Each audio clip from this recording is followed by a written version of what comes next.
गेल्या 2 ते 3 दिवसापासून एक मुद्दा चर्चेत आहे, की तुमच्या टेंभूची बंद पाईपलाईन आहे. त्यामध्ये एका शेतकऱ्यानं स्वतःची खाजगी पाईपलाईन केलेली आहे. काय नेमका प्रकार आहे हा? ही पाईपलाईन टेंभूची पाईपलाईन असताना त्याच्यावरून इथं खाजगी पाईपलाईन झालेली आहे. ती चुकीच्या पद्धतीने झालेली. ते अधिकाऱ्याच्या संगनमतानं झालेलं आहे. त्याच्यावर आक्षेप आहे बऱ्याच लोकांचा. म्हणजे काय त्यांचा आर्थिक व्यवहार वगैरे झालाय का त्या? हो, आर्थिक व्यवहार 100% झालेला आहे. ते चाऱ्याचे पैसे बी दिले असतील ते अधिकाऱ्यांना. आणि लाईन इथं चुकीचे लाईनची ड्रॉइंग बघितली तर दुसऱ्या ठिकाणावर होती. हां. आणि ती ह्यांच्या पाईपलाईनसाठी यांच्या रानातून टाकलेली. काय मागणी आहे तुम्ही शेतकरी म्हणून? ते पाईपलाईन त्यांची निघावी. बरं. आणि तुमची काय मागणी आहे का दुसरी? पाईपलाईन दुसऱ्या बाजूने काढावी काय? हो, हो. ही लाईनच पूर्ण दुसऱ्या बाजूने काढायची किंवा म्हणजे मूळ ड्रॉइंग होते त्या लाईन त्या ड्रॉइंगनुसार काम झालं पाहिजे. ड्रॉइंग चुकीचं केल्यामुळं दुसऱ्या ठिकाणी पाईपलाईन घेतल्यामुळं काही शेतकऱ्यांचं नुकसान होत आहे का? हो, 100% होतंय. यांच्या फायद्यासाठी यांनी करून घेतलंय. किती शेतकरी या लाभापासून वंचित आहेत असं तुम्हाला वाटतं? एक 7-8 जणांना वंचित आहेत. त्या आणि लाईनपासून. मगाशी पत्रकार परिषदेमध्ये परमाशेठ म्हणाले, की काही ठिकाणी आउटलेट नाहीत. ते पाणी पडायचं जे बाहेर पाणी बऱ्याच पडायचं ठिकाणी आउटलेट नाही. त्या पाईपा चुकीच्या आहेत. त्या डमरू बऱ्याच ठिकाणी नाहीत.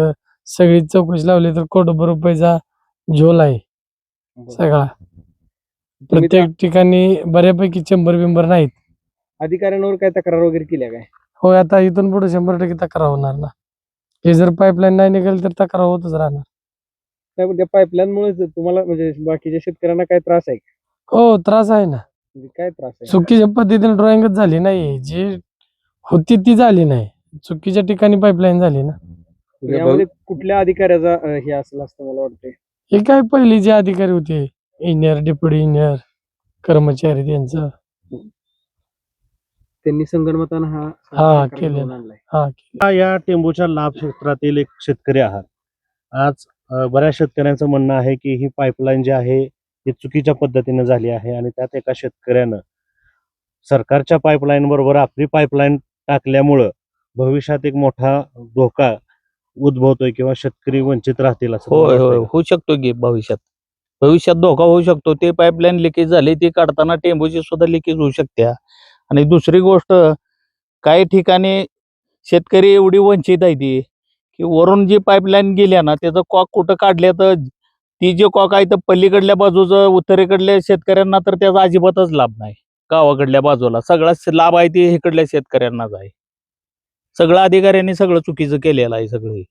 अधिकाऱ्यांवर कारवाई व्हायला पाहिजे का? नाही, झालीच पाहिजे ना. जे काय चुकीचं काम करतंय त्याला शिक्षा झालीच पाहिजे की. तुमची पुढची रणनीती काय राहील? रणनीती आमचे काय, सगळ्या शेतकऱ्यांना समान जिथं तिथं शेत आहे तिथं कॉक काढावतं ही आमची भूमिका आहे. बाकी काय याविषयी काय आंदोलन वगैरे उभा केलं जाणार आहे का? की करणारच की.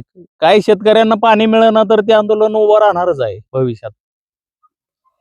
किती शेतकरी आहेत जे बाबा ह्या लाभापासून अहो, वंचित आहेत? भरपूर शेतकरी आहेत याच्यात. तरी नावं आता तुम्हाला सांगायचं म्हणजे कितीतरी शेतकरी असं या पाण्याच्या ह्याच्यापासून वंचित आहे. ते जवळजवळ असं 50-60 शेतकरी निघतेले मोठमोठे शेतकरी. 10-10, 20-20 हा, 10-10, 20-20 एकराचे असे मालक आहेत आणि त्यांच्या रानात पाईपलाईन नाही.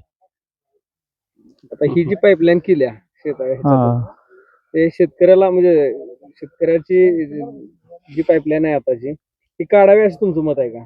नाही काढलीच पाहिजे की हो. जे चुकीच्या पद्धतीचं आहे ते निघालंच पाहिजे ना.